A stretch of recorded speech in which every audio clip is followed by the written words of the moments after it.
나 같은 죄인 살리신 주 은혜 놀라워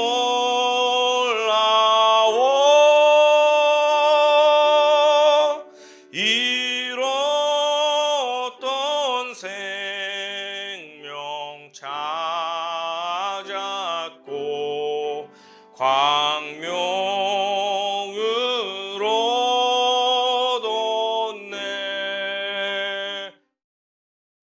제3장. 디베르 황제가 통치한 지 15해, 곧 본디오 빌라도가 유대의 총독으로, 헤롯이 갈릴리의 분봉왕으로, 그 동생 빌립이 이두레와 드라고니 지방의 분봉왕으로, 루사니아가 아빌레네의 분봉왕으로, 안나스와 가야바가 대제사장으로 있을 때에 하나님의 말씀이 빈 들에서 사가랴의 아들 요한에게 임한지라. 요한이 요단강 부근 각처에 와서 죄 사함을 받게 하는 회개의 세례를 전파하니 선지자 이사야의 책에 쓴 바, 광야에서 외치는 자의 소리가 있어 이르되 너희는 주의 길을 준비하라. 그의 오실 길을 곧게 하라. 모든 골짜기가 메워지고 모든 산과 작은 산이 낮아지고 굽은 것이 곧아지고 험한 길이 평탄해져질 것이요 모든 육체가 하나님의 구원하심을 보리라. 출애굽 통해서 종살이를 400년 동안 했던 이스라엘 백성들이 해방이 되었고 약속의 땅 가나안으로 들어가게 되었습니다. 그러나 그 길이 순탄하진 않았습니다. 금방 10일, 11일이면 걸어서 갈 수 있는 가나안 땅을 40년이나 걸려서 고생 끝에 들어갔습니다. 그리고 가나안 땅에 들어갔더니 비어있는 땅, 새 아파트가 분양되고 이런 것이 아니라 그 땅에는 기골이 장대한 거인 족속들이 살고 있었어요. 그래서 그들과 싸워서 정복 전쟁을 해서 그 땅을 다 차지해야지만 이스라엘의 땅이 되었습니다. 그런데 감사하게도 광야에서 훈련을 잘 받은 이스라엘 백성들이 하나둘 가나안 땅을 정복해서 거의 대부분의 땅을 다 차지하게 되었습니다. 그리고 나서 안정을 취하게 되었는데 그때는 왕이 없었습니다.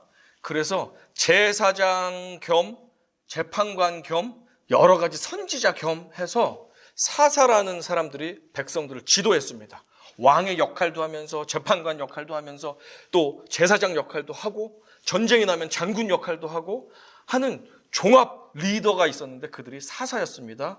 그래서 사사 시대에 이스라엘 백성들이 시간을 보냈습니다.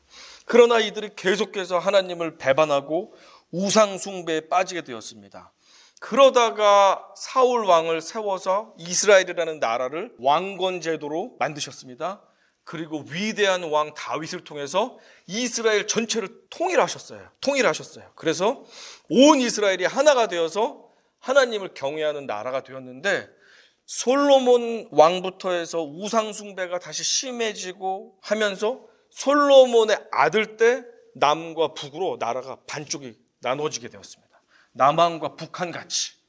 그래서 서로 싸우고 미워하는 그런 관계가 되었고 북이스라엘은 우상 숭배에 아주 그냥 대단한 나라였습니다. 온전하게 하나님을 경외한 왕이 찾아볼 수가 없을 정도로 북이스라엘은 아주 그냥 극심하게 타락했습니다. 그래서 BC 722년에 아수르라는 강대국에 의해서 나라가 완전히 멸망해버렸고 이방인들이 다 그 나라에 들어와서 살면서 혼혈 족속이 되어버렸어요. 하나님을 믿는 정체성을 잃어버렸습니다. 그리고 남유다도 마찬가지로 하나님을 떠나고 회개하고를 반복하다가 결국엔 586년 BC에 바벨론이라고 하는 신흥 강대국에 의해서 나라가 멸망을 해버렸습니다. 이스라엘 백성들은 다 포로로 끌려가고 별 볼 일 없는 사람들만 본토에 남게 되었습니다. 그래서 또 한 번 나라를 잃은 슬픔을 노예와 같은 삶을 살게 되었습니다. 그런데 하나님께서 은혜를 베푸셔서 70년 만에 이스라엘을 포로에서 해방을 시켜주셨습니다. 고레스 왕이라는 왕이 페르시아가 이제 정복을 그 나라를 했습니다.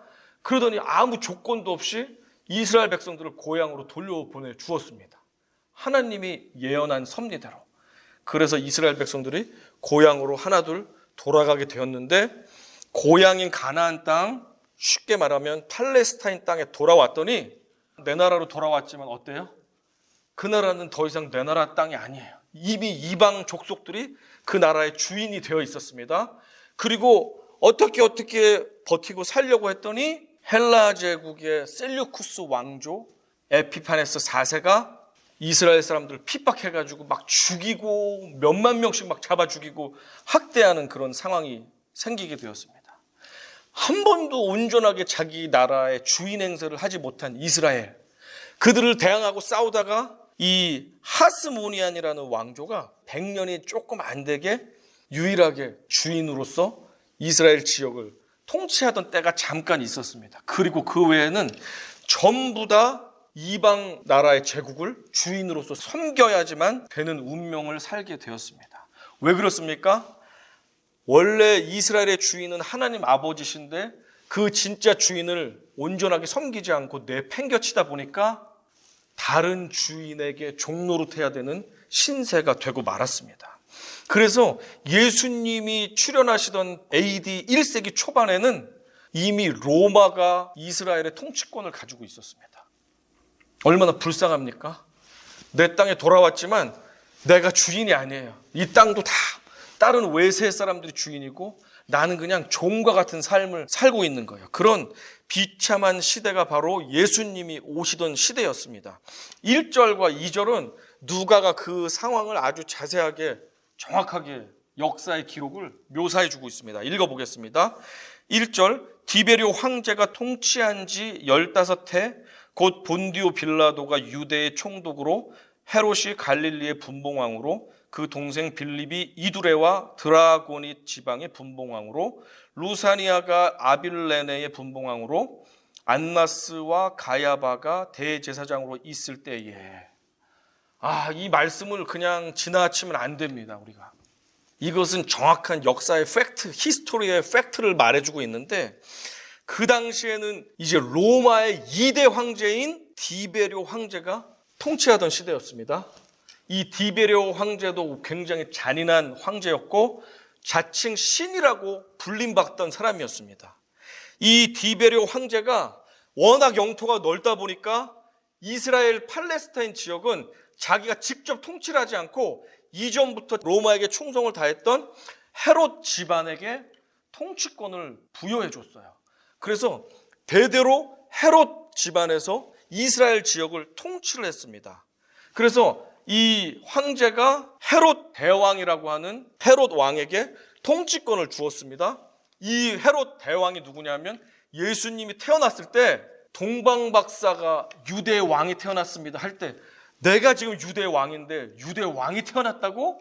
어딘지 나에게 알려주면 나도 경배하러 갈게 하고 죽여버리려고 했던 그 헤롯 대왕이 바로 그 유명한 헤롯 왕이었어요. 항상 염려증이 있어가지고 누가 신하들이 내 자리를 탐내는 것 같다 그러면 그 신하를 제거해버리고 망상증에 걸려가지고 아들 3명을 다 죽여버린 인물이 헤롯 대왕이에요. 그가 예수님 태어나고 얼마 안 돼서 사망했습니다. 그리고 그의 아들들이 이스라엘 지역을 나눠서 통치를 하게 되었습니다. 로마 제국의 허락을 받아서 나눠서 통치를 하게 되었는데, 오늘 성경에 나온 헤롯이라는 사람은 아버지의 이름을 따온 사람으로서 헤롯 안티파스가 정확한 이름이에요. 그를 그냥 쉽게 헤롯 하는데 아버지 헤롯하고 헷갈리니까 우리는 헤롯 안티파스라고 부르겠습니다. 그는 예수님이 나고 자랐던 갈릴리 지방 그리고 베레아 지방의 분봉왕이었어요. 그를 로마로부터 그 운영권을 받아가지고 대리 통치를 하던 분봉왕이었습니다. 그가 유명한 것은 자기 동생 빌립이 또 다른 지역의 분봉왕이었는데 빌립의 아내를 불륜을 통해서 뺏어와가지고 자기가 가로챘다는 거예요. 헤로디아라는 부인도 사실은 배다른 동생의 딸이에요. 그러니까 조카예요, 조카.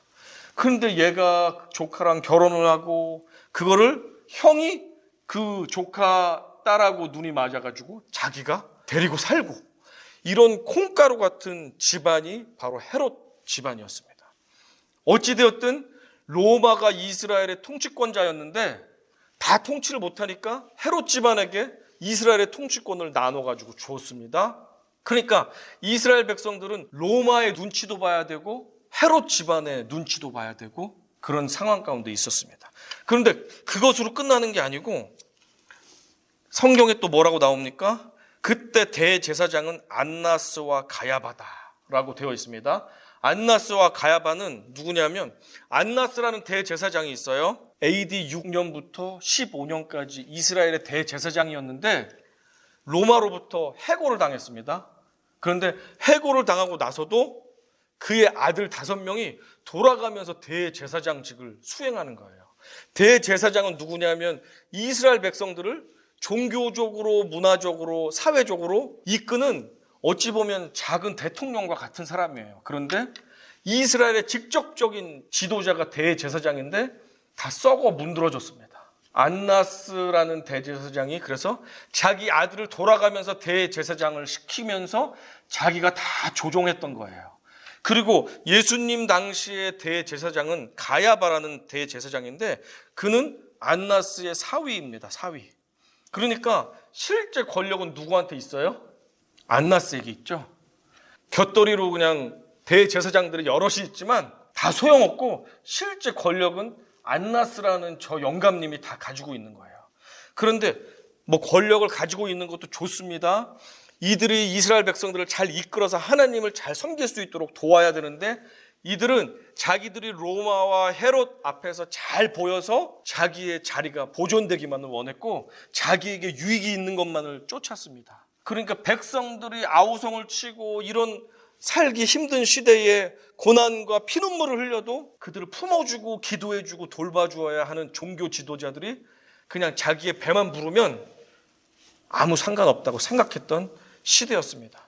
이뿐이 아닙니다. 성경에 오늘 본문에는 나와 있지 않지만 그 당시에 하나님을 잘 믿는다고 하는 사두개인들, 바리새파들, 율법 학자들, 서기관들, 여러 종교 지도자들이 있었는데 이들은 하나같이 내가 제일 하나님을 잘 경외해, 내가 제일 율법을 잘 지켜 하지만 겉으로는 화려하게 하나님을 경배하고 치장을 하고 사람들 다 보는 데서 회개하고 금식하고 그렇게 했지만 정말 그 속마음 속에는 아주 썩은 내가 진동하던 시대가 바로 이 시대였습니다. 그리고 그뿐 아니고 세리라는 사람들이 있었는데 이 사람들은 로마에게 갖다 바쳐야 되는 세금이 있잖아요. 그것을 대리 징수하는 사람들이었습니다. 그런데 이 세리는 동족들의 피를 막 빨아먹어서 갖다 바쳐야 되는 그 양 이상으로 훨씬 많이 착취를 해서 다 자기 주머니에 채워 넣으면서 그렇게 가뜩이나 살기 힘든 동족들의 피를 빨아먹는 아주 못된 인간들이 세리였습니다. 이런 시대에 이스라엘 백성들은 출애굽 이전에 이스라엘의 노예로 살던 시대보다 더 못한, 더 힘든, 소망 없는 시대를 살고 있었습니다. 권력을 가진 자들이 이렇게 난무를 했고 이들의 군인들이 강제로 일도 시키고 핍박도 하고 나의 물건이나 재물도 마음대로 약탈해가는 것도 비일비재로 있었습니다. 그러니까 백성들은 정말로 살 수가 없는 시대가 된 게 이 시대예요. 3중 4중의 주인이 이거를 뺏어가고 저거를 착취해가고 나를 힘들게 하고 하던 시대가 바로 예수님이 오시던 그 시대였습니다. 그리고 본디오 빌라도라는 사람은 여러분도 잘 아시다시피 헤롯의 아들이 유대 지방을 제대로 다스리질 못하니까 해고가 됐어요. 그러면서 이 유대 지방은 로마가 직접 총독을 통해서 다스리겠다 하면서 총독을 보낸 5번째 총독이 바로 본디오 빌라도가 되겠습니다. 이러한 어려운 시대에 예수님이 오셨습니다. 지도도 한번 볼까요? 이스라엘이 크지도 않은 나라인데 이렇게 저렇게 이쪽 지역은 누가, 저쪽 지역은 누가, 이쪽 지역은 로마가 직할로 다스리고 하면서 우리가 섬겨야 되는 주인도 조금씩 다르고 때로는 두 주인을 섬겨야 되고 때로는 대제사장과 종교 지도자들까지 섬겨야 되는 너무나도 피말리는 시대에 이스라엘 백성들이 살았습니다. 이 시대를 보면 정말 소망이 없고 자유가 없는 시대였습니다. 오늘날과 우리가 비교해 볼 때 비교가 사실 안 되죠. 이렇게 힘든 시대와 오늘날은 시대가 비교가 되지 않습니다. 그러나 오늘날도 자유로울 것 같지만 잘 돌아보면 그렇게 내가 할 수 있는 자유가 많지 않은 시대가 오늘날의 시대입니다. 또 미국의 대통령이 누가 되고 한국의 대통령 선거를 한다고 하고 누가 주지사가 되든 사실 서민들의 입장에서는 크게 달라질 것도 없습니다. 이 사람이 해도 저 사람이 해도 크게 우리에게 유익을 주는 사람은 지금까지 몇십 년을 살아오면서 별로 없었던 것 같아요. 그런데 우리에게 우리 편이 되어주고 우리를 잘 도와줘야 할 것 같은 사람들마저도 우리를 이용하기 바쁘고 우리의 등골을 빼먹으려고 하다 보니까 얼마나 그 이스라엘 시대 사람들이 힘들었겠습니까? 백성들은 소망이 없었습니다. 그런데 단 한 가지 소망이 있었는데 그것은 예전부터 하나님의 선지자를 계속해서 하나님께서 보내주시면서 말씀하신 게 무엇이냐면 너희들에게 메시아가 올 것이다. 하나님의 메시아 구원자가 올 것인데 그가 너희들을 완전하게 구원할 것이다 라는 선포를 계속 이스라엘 백성들은 듣고 자랐고 배우고 자랐습니다. 이스라엘 백성들은 여기를 봐도 소망이 없고 저기를 봐도 소망이 없고 종교 지도자들을 봐도 소망이 없었습니다. 그런데 메시아가 오면 우리에게 소망이 될 것이다. 우리에게 온전한 구원을 주실 것이다 라는 믿음만을 가지고 있었습니다. 그런데 그 믿음이 정말로 현실이 된 것입니다. 2절 하반절 보겠습니다. 하나님의 말씀이 빈들에서 사가랴의 아들 요한에게 임한지라. 요한이 요단강 북은 각처에 와서 죄사함을 받게 하는 회개의 세례를 전파하니. 400년 동안 하나님께서 침묵하셨어요. 구약의 말라기 선지자까지 너희들 회개해라. 그리고 내가 나의 종을 보낼 것인데 그를 통해서 너희들이 회복될 것이다. 내가 먼저 메시아가 오기 전에 메시아의 길을 준비하는 자를 보낼 것이다 라는 말씀을 하셨는데 그것이 실제로 왔습니다. 누구에게 왔냐면 광야에서 기괴한 복장으로 살아갔던 경건했던 세례 요한이라는 사람을 통해서 이 말씀이 이루어졌습니다. 그런데 세례 요한은 구원자의 오시는 길을 예비하는 사람이다. 조선시대의 한 왕이 생각이 났습니다. 1795년도에 조선의 정조대왕이라고 있습니다. 아시죠? 영정조 시대가 조선시대 가장 꽃을 피웠던 시대였는데 정조대왕이 이제 아버지가 사도세자잖아요. 고난받고 죽게 되었는데 젊은 나이에 사도세자의 묘가 수원으로 이제 옮겨졌습니다. 그래서 이 효성이 지극했던 정조대왕이 매년 아버지를 보러 가셨어요. 그랬는데 1795년도에는 어머니가 이제 환갑을 맞이해서 특별히 어머니까지 모시고 수원으로 갔다 오시려고 하다 보니까 아주 화려하게 행차를 준비했습니다. 그래서 행차에 동원된 인원이 6,000명이었고 들어간 말이 1,400필이었대요. 그리고 4개월 동안 수도 없는 사람들이 이 장정을 준비해서 서울에서 수원까지 33km가 되는 거리를 왕복을 8일 동안 하는 모든 과정을 이렇게 책으로도 기록하고 온 백성들이 와서 왕의 행차를 보아라 하면서 거대한 이 왕의 행차, 왕이 가시는 길을 예비하는 그 시간이 있었습니다. 200 몇십 년 전에. 이 모습을 보면 참 화려한 모습이 등장합니다. 정말 끝이 없는 행렬. 그리고 다음 그림을 보시면 한양에서 수원까지 한강 건너야 되잖아요. 48대의 배를 쫙 붙여가지고 한강 이쪽에서 저쪽까지 배를 붙여서 길을 만들어가지고 이 6,000명의 인원과 1,400마리의 말이 이 한강을 건너고 또 돌아오고 하는 일들이 있었습니다. 조선이라는 좋은 나라고 내 나라고 훌륭한 나라지만 작은 나라인데 그 나라의 왕이 아버지 묘소에 한번 다녀오는 일에도 이렇게 왕의 길을 준비하는 것에 대단한 인원과 비용과 노력과 수고가 들었는데 온 우주를 통치하시는 왕이 아무 소망 없는 이스라엘 백성들을 위해서 오셨어요. 그 길을 준비하는 인원이 자그마치 자그마치 몇 명? 한 명.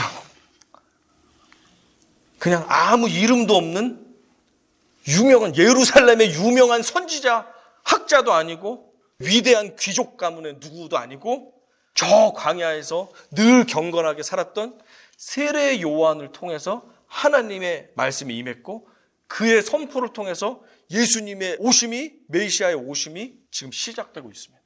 희한하죠? 하나님 나라의 뜻과 계획은 신기합니다. 저 너무나도 강력한 로마 제국, 그리고 그 밑에서 기득권을 가지고 힘을 쓰고 있는 헤롯 왕국, 그리고 우리 편이 되어야 되지만 사실은 자기 배만 부르기에 바쁜 대제사장들과 권력을 가진 동족들, 저들을 이길 수 있는 방법이 전혀 없습니다. 그런데 그들을 이길 수 있는 유일한 왕이 오셨습니다. 그래서 세례 요한이 준비하는데 그 오시는 길을 준비하는 방법은 대단한 군사력을 준비하는 것도 아니요, 대단한 작전을 짜는 것도 아니요, 대단한 지혜를 발휘하는 것도 아니고 오직 회개를 통해서 정결해지는 것이 그 구원자를 맞이하는 유일한 방법이었습니다. 참 신기합니다. 히브리서 12장 14절 같이 읽어보겠습니다. 히브리서 12장 14절. 자, 시작. 모든 사람과 더불어 화평함과 거룩함을 따르라. 이것이 없이는 아무도 주를 보지 못하리라. 히브리서 말씀해 보니까 너희가 우리에게 구원자가 있다 할지라도 너희가 화평함을 이루지 못하고 거룩함을 이루지 못하면 구원자가 온다 할지라도 너희의 구원을 이룰 수가 없다라는 말씀을 우리에게 해주고 있습니다.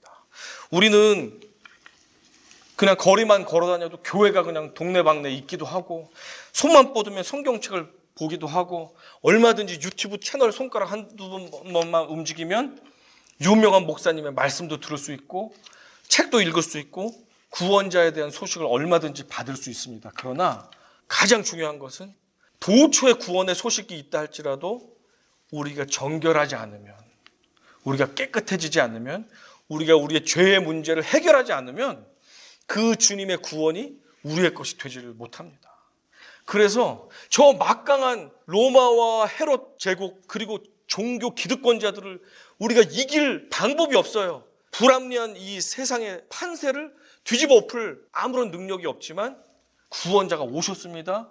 그 구원자가 오셔서 우리의 구원을 완성하시기 위해서는 단 한 가지 방법이 있는데 그것은 세례 요한이 선포한 대로 회개하는 것밖에 없습니다.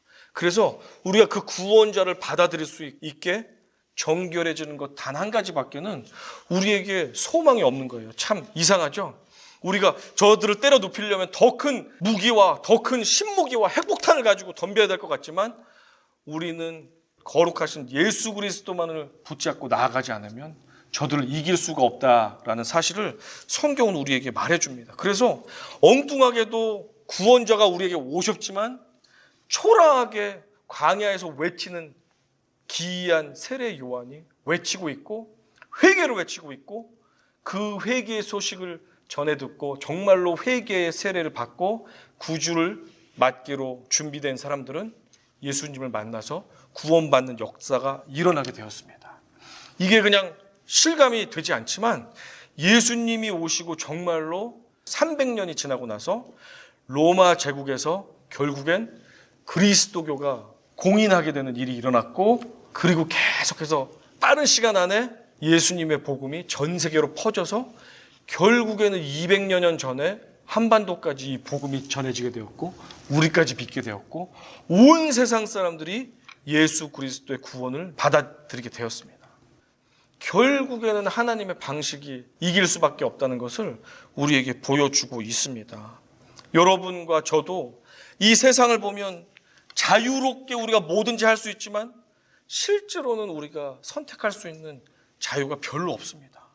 코비드까지 와서 어디를 마음대로 갈 수도 없고 마음대로 내가 회사를 다닐 수도 없고 마음대로 학교도 다닐 수 없는 시대가 되었습니다. 이제는 소망이 보이지 않는 시대가 되었습니다. 그러나 구원자이신 우리 주님을 우리가 거룩함으로 정결함으로 회개함으로 맞아들이게 될 때 우리에게는 소망이 있습니다. 그래서 저와 여러분은 앞으로 보게 되겠지만 그 구원자이신 주님을 우리가 맞이하기 위해서 우리 자신에 있는 더러움을 입술로 고백하고 회개함으로 말미암아 주님이 오시는 길이 나를 통해서 이어질 수 있도록 우리가 깨끗하게 주님의 길을 예비해야 될 줄로 믿습니다. 우리의 정결한 입술과 우리의 삶과 우리의 모든 인생을 통해서 그리스도가 내 옆에 있는 우리 가족들에게도, 우리 직장 동료들에게도, 우리 믿지 않는 사랑하는 사람들에게도 우리의 정결함을 통해서 우리가 그리스도의 오심을 길을 닦아서 그들에게까지 주님을 소개할 수 있는 주님의 도구로 쓰임받기를 원합니다. 다른 방법이 없습니다. 자신의 더러움을 정결케 하고 씻어서 깨끗한 길이 되어서 주님이 오시기 편한 대로를 만드는 그 일에 쓰임받게 되기를 간절히 소망합니다. 아멘.